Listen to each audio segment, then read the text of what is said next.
Addiction never affects just the addict. It affects all of us. Recovering from addiction and alcoholism is also a life-changing battle for families dealing with a loved one's addiction. Numerous programs support addicts as they reclaim their lives, while their families face their own challenges without the same guidance. You're listening to Voices in Courage with KL Wells, where we transform the lives of the families and loved ones of addicts and alcoholics from surviving to thriving in the midst of chaos. Tune in as we highlight vulnerable stories of families who have addicted relatives and friends and learn how they have dealt with the challenges of isolation, desperation, and shame. If you are seeking ways to live your best life, then we welcome you into this safe space. Be a part of change today with your host, KL Wells.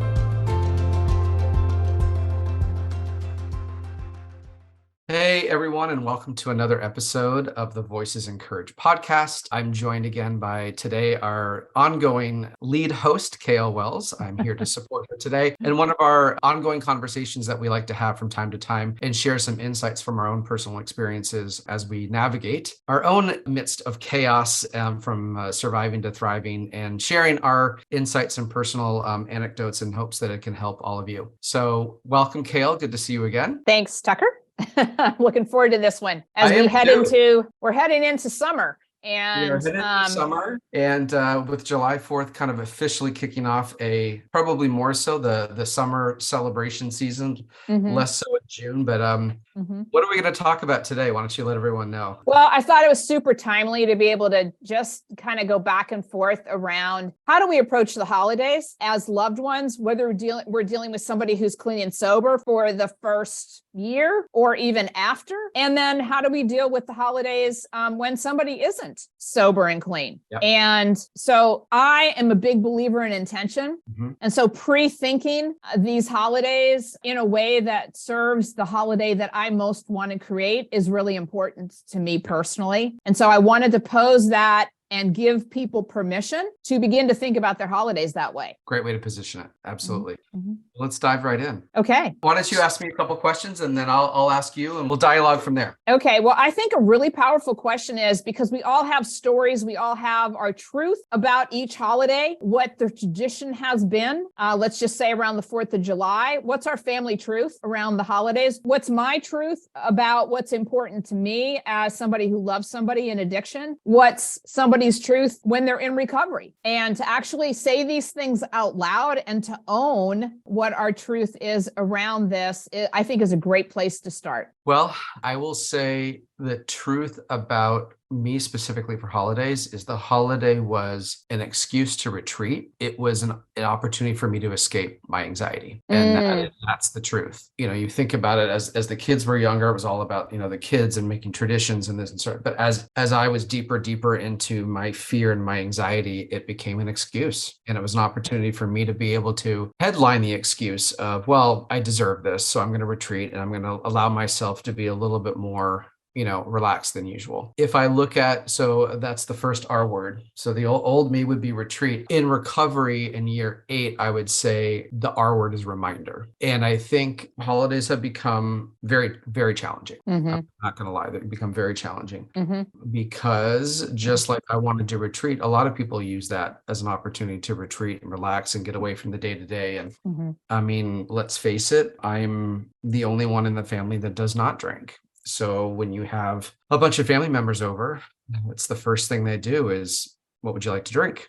I mean, it's like, it doesn't matter if it's 8 o'clock in the morning or 8 o'clock at night. It's just those, again, it starts really early. So I think part of what happens at the holidays for me specifically is there's a grieving process. There's a grieving of once was, a grieving of, oh, I used to remember doing this, or this, you start to have all of these stories around what you did. And now you kind of get to that point where, okay, everyone's going to be doing this today. What are you going to be doing differently? So I think when it comes to truth, today it's about a reminder, and today it's about the grieving process. And it's less about what the holiday stands for and more about how it relates to keeping myself healthy. Yeah.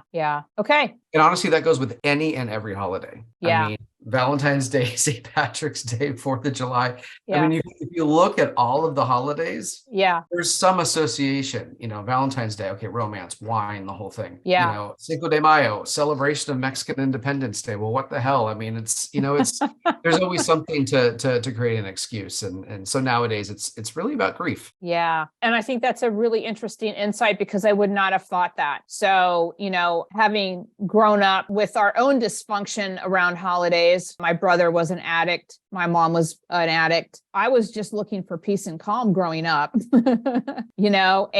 or when I got old enough, I would go over to my best friend's house because I wanted to enjoy the holidays. And so I was more intentional about kind of taking my own power back in enjoying the holidays with either my best friend and her family or my grandparents. And then as I've gotten older, certainly with my son's addiction is we have had holidays sometimes separately because I did not want a holiday of trauma and drama. That's not what I was going to sign up for. And there was a first maybe one or two holidays where we realized what was going on and there was some trauma and drama. And so once I realized what was going on, I was like, okay, just like being clear about what is. Mm-hmm. Yeah. And I think just that clarity about what is, and then taking the time to choose what is it I want it to be, because it didn't, in my world, it wasn't going to revolve around Sam's disease. There were moments that did, and I was intentional and determined that the holiday was not going to revolve around his disease, that this was also my holiday. This was also our family holiday. And so the things that were really important for me and my family, separate and apart from the disease, also, I wanted to give that life and breadth, and I wanted joy, and I wanted fun. I wanted playfulness, and I wanted great food. And for me personally, I haven't had a drink in forever. So I don't even equate holidays with drinking anymore at all. So I don't have to do that disconnect of this is what we do during the holidays is it's all about drinking and eating. For me, yeah, go ahead. Well, I was just going to say in the initial days too, especially the first couple of years, it was people being very uncomfortable drinking when I was there. And, I often say, it's not about changing you. I'm changing me. Mm-hmm. So please don't change your behaviors, your traditions, your habits, your lifestyle, because I'm the one that's going through this. So there was a little bit of an adjustment there where even people around me feeling comfortable that it was okay, them feeling guilty about it and so forth. And I'm like, I try to equate it with other addictions. If you have a gambling addiction and you've got a bachelor party and, you go off to Las Vegas and okay, well, I'm in recovery from gambling, but I'm still going to be able to enjoy the bachelor party. I'm not going to make them not gamble because it's my issue. Right. Similar situation. It's really not about changing everybody else around you other than you're changing yourself. Yeah. So you have to reinvent the holidays in a way that serves everyone. But the first couple of years were really challenging. And well, I shouldn't say they're not challenging now. It comes with a different set of challenges, but you work to create new traditions. Yes. Specifically for yourself so that you can wake up that morning and be like, I can do this. Here's the reward that I'm going to give myself. You have to find out what that reward is. It's changed and we can get a little bit into that. But yeah, you have to create new policies and procedures for yourself to manage a holiday. Mm-hmm. And I think one of the fundamental things here is to have a conversation about it so that people aren't left to make stuff up, or wonder. And for the most part, generally people are going to wonder and they're not going to ask. And so I would rather have conversations around it and lay everything out, which I'm a big believer in. Let's just talk about it. Well, and you have to, KL, because there are, everyone manages it differently, but some households, when someone's in recovery, there is a complete zero tolerance, zero alcohol in the house policy. Mm-hmm. And that can be awkward for some people. Mm-hmm. And like, well, I don't want to go to their house because we can't have a glass of wine or we can't drink or whatever it is. We don't have that policy. And that, again, that goes back to my statement of, I don't want you to change you, but everyone's going to have boundaries and you have to set those boundaries and be clear about those up front so that it doesn't create that awkwardness or strain of a friendship or a family relationship because of it. And the reality is that we shouldn't have to base a lot on alcohol, but in our society we do. And it does affect the way in which we interact with one another. So you're right about the conversation. It's not just about getting out in the open, but it's establishing those boundaries. What am I comfortable with? What are you comfortable with? And once you get into the habit of that over several holidays, it becomes secondhand. You don't even think about it. And so I'm very much relationship oriented. So I'm thinking about the holidays for me are times to enjoy the relationships and deepen the relationships that I have and that I care the most about. And so I want to talk about how can we do that together? What do you most want to do during the holiday that isn't going to involve alcohol or drugs? And so my hope is that we're going to come to some discussion around normal things, I hope. It's not about the disease. It's really about what do we want to bring to this holiday to strengthen our relationship, to deepen our relationship, to just spend time together because we love each other. And I know for some families, that is a bridge way too far. And so in those situations, like I said earlier, when I was growing up, I would limit the time that I was with my family. Yeah. Just like now I limit the time that I'm with people that I know that drink, because at a certain point, they go beyond the fun, what I would consider fun and connected time. So, kind of connection. Yeah, exactly. So once we go beyond the fun and connected time, I'm out of there because the time I spend with people is for connection and the deepening of the relationship. And that's what's most important to me, because for me, at the end of the day, when it's all said and done, it's going to be those relationships that matter to me most. It's a good segue in thinking about what's changed now. What are the things that you do differently in order to cope? I talked a lot about the idea that if today a lot of it's about grieving, well, grieving doesn't just happen and you just let it go. Obviously there's things that you need to do in order to address the grieving. Right. And for me specifically, it was giving myself the permission to be able to walk away. As conversations get louder, people get more sloppy, they're this and that. And it just gets to a point where you're right. The deepening of the relationship is no longer there. It's just about having a good time, and it's, it's whatever it is. And there are times when I've just literally walked out of the house, had to take a walk, or I'll go upstairs and just kind of take a break for a little while. And I don't have to ask for permission. I don't have to apologize for it. It's just, okay, you're feeling this, let it go. And it's okay to be able to do that, because it's hard enough to not partake in some of those activities. And then you put on top of that the pressure of feeling that, that need to be social and this and that, or how are people thinking about me? And it can be very much in your head. So it's, it's all in our heads. I do spend several hours on every holiday just by myself, because it can be overwhelming. And I think the other thing is establishing new traditions. What was really cool for me, this is going to sound silly, but it's the little things. We were just recently in Disney World, and it's there's another thing when you're on vacation, it's might as well be, it's an extended holiday. And what was really cool was we went to this bar, it was happy hour, and I'm like, well, get my Diet Coke, whatever it is. But they specialized in 100% natural spirits and mixers and that sort of thing. Sure. Amazing non-alcoholic drinks, the best, most refreshing drinks ever. And I just yesterday I'm like, screw it. That's gonna be my new tradition. And I recreated it, and I love it. And now you can kind of create it again. Sometimes you'll notice a lot of people, they don't feel comfortable unless there's something in their hand. Yeah. It becomes like literally a crutch. It's like, what do I do with my hands if I don't have a drink in my hand? Right. But little things like that, as celebratory things, what are you going to reward yourself with? It's a big deal. That several years ago would have been, oh God, really? I've resorted to this. And now it's like, oh, cool. I get to make that really awesome drink that everyone's going to be super jealous about. Well, I think little things. Being able to bring the creativity into what am I going to have in my hand? Seriously. Yes. Why not?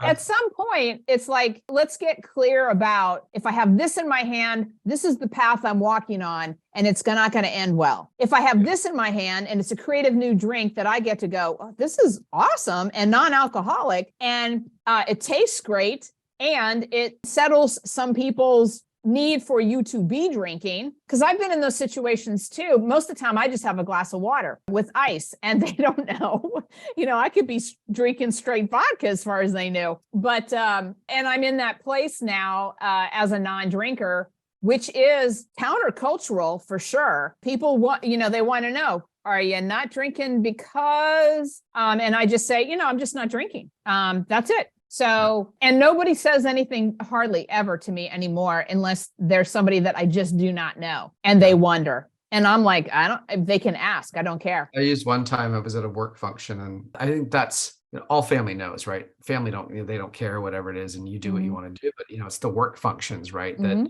back in the advertising days, it was liquid lunch and happy hour started for and entertaining clients. And I don't know why this came out of my mouth. And someone, you're not drinking tonight. I said, no, I'm pregnant. It's just, now there's an excuse that no one's going to respond to, but I'm finding more and more what's great about holiday situations and when people ask, no, I gave that up a while ago, or no, I don't drink anymore. And it used to be, oh my gosh, they're going to think of me. They're going to label me. There goes the scarlet letter again. And a lot of people go, I'm really jealous of you. You do it. Or I really need to do that too. I haven't had the courage to do it. Or I would say 8 times out of 10, that's the response I get. And I think it's that kind of that post 40, I'm turning 50, like my health is changing, hormones are changing, life is changing, whatever it is. And the majority of people that I talk to, they're like, yeah, as soon as I hit my 40s, I don't feel it anymore. It doesn't do what it used to do. So it's becomes a bit of and it's almost a bit of it's kind of exciting to share that versus just saying, hey, I don't drink. And then they'll say, well, why not? Or nobody pries. If they congratulate and they're like, well, that's really cool. That's really, whatever it is. And it feels good. And then you kind of move on and, you don't talk about it again. And I think going back to what you said about just having the conversation rather than saying, oh, not today, rather, it's just like, no, I don't drink anymore, like, which is a very bold statement versus saying, oh, I'm not, I'm driving today. That's an easy excuse too, is, oh, I'm driving. But when you say, no, I don't drink anymore, it's an icebreaker, but it's also a great storytelling device. It opens for a lot of conversations. So, well, I think we have hit a point culturally too, where more and more people in their 40s, 50s are rethinking their drinking habits. And so they are curious. I mean, how many people do, dry Januaries and, which I always laugh because they're like, oh, I'm so brave. I did it for 30 days. Yeah. Well, I appreciate that they're challenging themselves and potentially like paying attention to how they feel, because that's one of the things is, I love what I do. I love the relationships I have. I love my life. And I know how drinking had an impact on me not being able to wake up bright-eyed and bushy-tailed, so to speak. In the fullness of how I want to live my life, alcohol is not helpful. So it's funny how many people go through that dry January. I have never heard a person say it didn't work, or I don't feel better for it, or, I'm not glad I did it. Everyone's very supportive of it and they love how they feel. But February 1st hits and they go back into it. And they go, oh, wait a minute. There's that awareness. Well, think about it. It's 30 days, 31 days, similar to 30 days in rehab. I mean, generally speaking, life does not turn around in 30 days. Yeah. Well, they say it takes about 45 days to change a habit. And it takes, those that have been drinking a long time, it takes 6 to 9 months. So we'll go, no, stop drinking. Well, now everything's going to be great. Yeah, no. Nope. And now there's more information relative to serotonin levels being able to level out with drug addiction. And that takes 14 to 16 months. So, the effect of addiction on our brains is, I think, so detrimental that it just isn't worth it. And getting back to the notion of how do we do the holidays? One of the things I think about too is how do I keep myself safe and my loved ones safe as best as possible during the holiday season. So for instance, we've gotten into the habit that we don't go out on New Year's Eve. It's not worth taking the chance. And so that's one thing that we've kind of opted out of. And that's just one example. So actually really kind of thinking through, how do you want to keep yourself safe and how do you want to keep your loved ones safe? So taking car keys away, Yeah, it's a good point. And I think goes back to having the honest conversation up front. And you're right. Sometimes more I think about it, that's another change we've made is we don't go out on holidays. I mean, it used to be those things, especially like a New Year's or even a Valentine's Day, we celebrate at different days or whatever it is. For one, it's so costly the way, you're getting completely taken advantage of. Right. But second, you're just adding to the chaos that already ensues when it comes to some of those holidays. Right. And you're right, the safety of your own home, you can still do whatever you wanted to do at a restaurant or a bar or whatever it is, even at another friend's house. It's just keeping it local and keeping it safe is, it's worked for us. Yeah. Or just changing the date. I mean, We do Valentine's Day on a different day. So just being creative, again, I think is high on the list. Like, what do you do? Your entertainment has been drinking or drugs. What's your entertainment now? In terms of what do you now do with friends and family? Is playing cards or I was seeing more games, more games, movie more days. We'll do movies. movie marathons, that sort of thing. It's, still doing things that don't remind us of what we're not doing, but doing things that, again, still deepen relationships and have good conversations. I think the other thing was before I forget too, we have those friends that I think everyone has those friends that know they need to stop drinking or do something different, but they just will never do. They're just always going to be those people. And we had those people that do the Super Bowl party every single year. Great to see all the people we wanted to see. And we didn't have to host and do all the, they did everything, but it got to a point where it wasn't fun anymore. And I didn't enjoy being around that. And to be able to say to people, no, not good, we're not coming this year. Well, why are you coming? And it's just, you have to come up with another excuse or whatever it is. But we've just found it's not worth the losing out on a day to yourself to be doing just to say that you were at the party or just to please everybody else that, you didn't. So that's another thing, is the ability to say no. Absolutely. Absolutely. That can be a hard thing, and you're going to get a lot of pressure and a lot of guilt and judgment. But at the same time, it's at the end of the day, you wake up the next morning and be like, thank God we didn't go. What happened here or whatever it is. And it's like, okay, good. Not my drama. Yeah. Well, I'm somebody who likes football. We are sports fans. Yes. Yes. And so if I go to watch a game at somebody's house, I want to be able to watch the game, And so now as I'm older and all, for the most part, Super Bowl, I'm at home because I want to watch the game. I don't want to hear somebody talking throughout the game. I don't want to hear, I don't want to, I want to be able to enjoy the game actually. Most people are there to drink and watch the commercials. I'm like, no, hold on. We want to watch the game. Yeah, exactly. So, just kind of thinking these things through and picking the things that actually make it a joyous event for you. Yeah. Give yourself the permission for your own joy and really, truly exercise, learning, saying no. Yeah. Well, and create new traditions. We get those certain ones. I always find it funny that the traditions, and this happens for a lot of people, but most of the traditions that happen during the holidays that are passed on from family have nothing to do with alcohol. They have nothing to do. For my grandmother, it was this incredible lime jello. Watch it was just fantastic. For my parents on Christmas morning, they did this quiche that was just phenomenal. We always knew that it was going to be there. We always had a football game. We had our own little trophy or whatever. And all of those traditions that had nothing to do with alcohol. So reinvent new ones. My daughter just started doing Legos, and we've just gone back to my old childhood, and she loves to build, and now Lego's done a phenomenal job of rebranding themselves. Yeah. But find things that are different you can look forward to and realize that you don't have to be smashed to enjoy them. Yeah, exactly.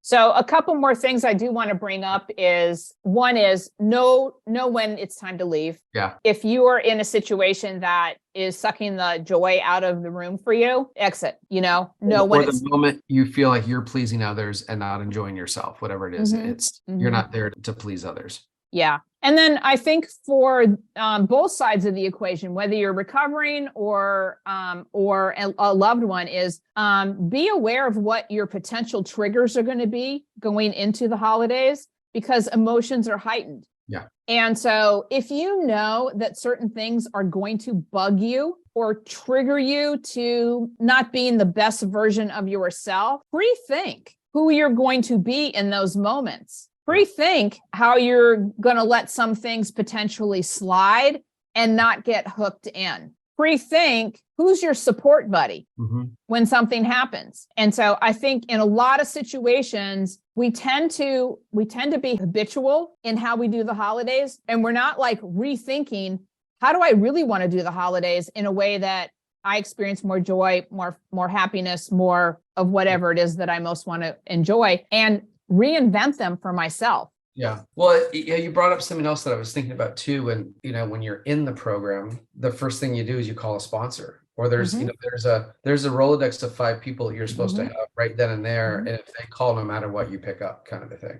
Yeah. There's no reason why that can't apply to family and loved ones Yes. in the situation. Right. That, and we've talked about this before, the treatment plan, the relapse prevention plan, all of that, all of those tactics and belief systems and therapies work just as well. They're mine also. Because it's about human nature. It has nothing to do with whether or not you fall into a category of being an addict or a loved one. So that's the other thing too, is finding the tools. And that's why we're developing this community is being able to have those tools that aren't taught, those tools that aren't available, those tools that quite frankly, it's like, duh, those moments where you were even like when you were doing the research with Sam, it's like, duh. I mean, why is we have the internet at our fingertips. We can Google anything in the world, but yet nothing here to help me, support me through this chaos. Right. Yeah. So you're right. It's finding those immediate, because triggers can come out of freaking nowhere. But what are those disaster or crisis response tools that you have right in place that you can deploy immediately? Because if you don't have them in place, then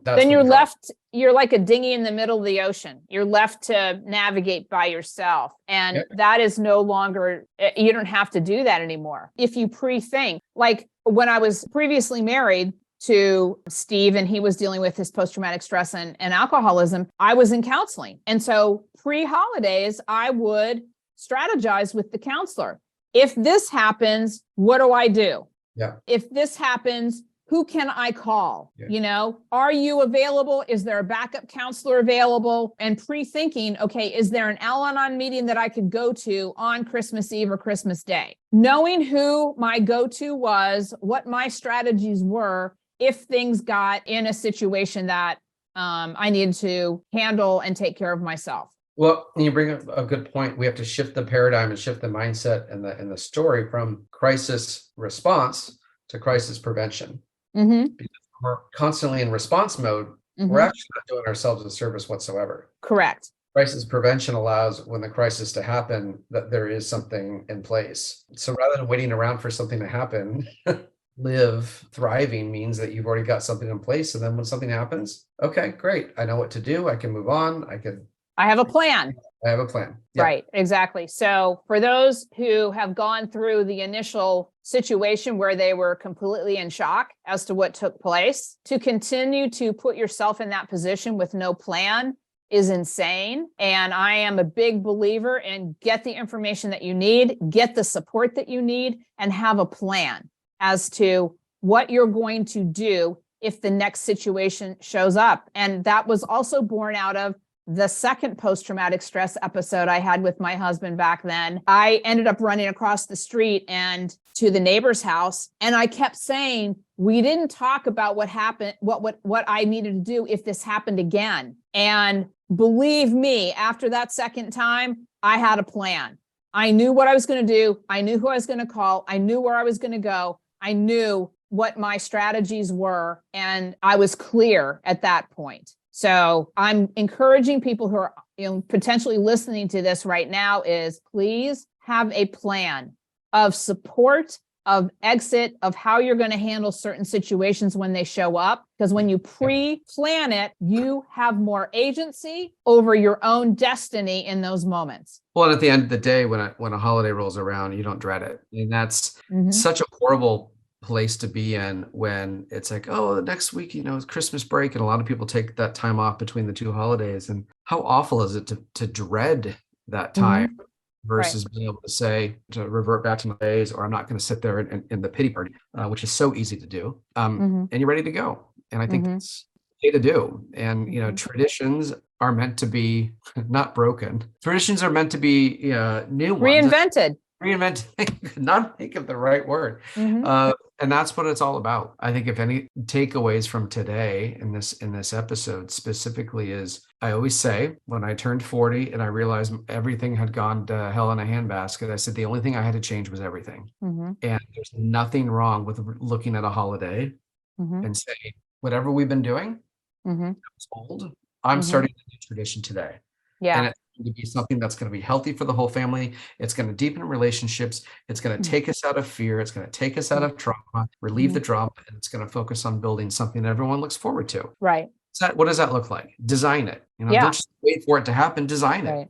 Be intentional about it. Yes. Because if you're not, then you're always in response and reactive mode and not proactive mode. Exactly. So pre-thinking what it is you want to create in all these different scenarios. I mean, we've had a number of particularly holidays around Christmas, New Year's, so on and so forth. We just haven't spent it with my son because he was in addiction mode. And you can look forward to new traditions further down the road. I mean, and that was pretty much taking up his energy. Everyone's energy. Yeah, exactly. And so that was a no-go. And those were still during times when I was consistently seeing him and spending some time with him so that he knew that he was always loved no matter what. So it's not a cutoff. It's not a ending or whatever. It's just a reconfiguring in a way that works for people. So give yourself permission to take your power back, create the holidays that you want to create the summer fun that you want to create.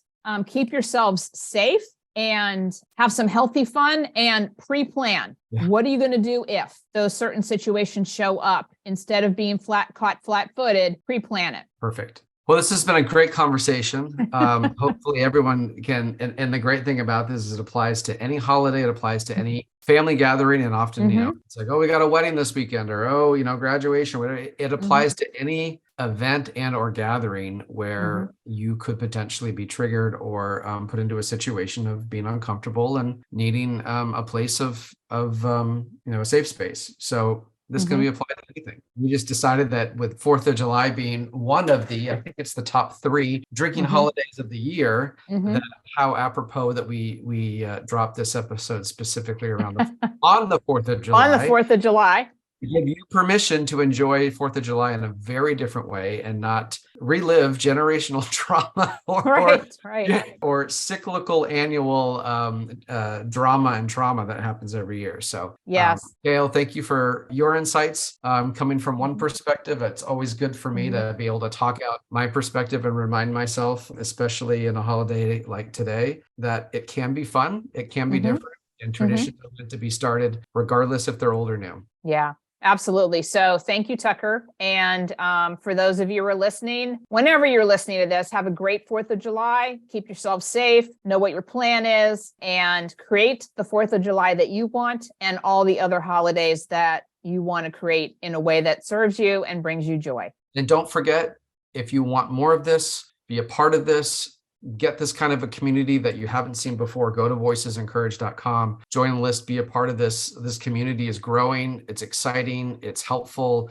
It's supportive. It's safe, all of those things and above. So make sure you become a part of it. We'd love to have you. Great. Okay. Take care, everybody. Till next time. Bye-bye.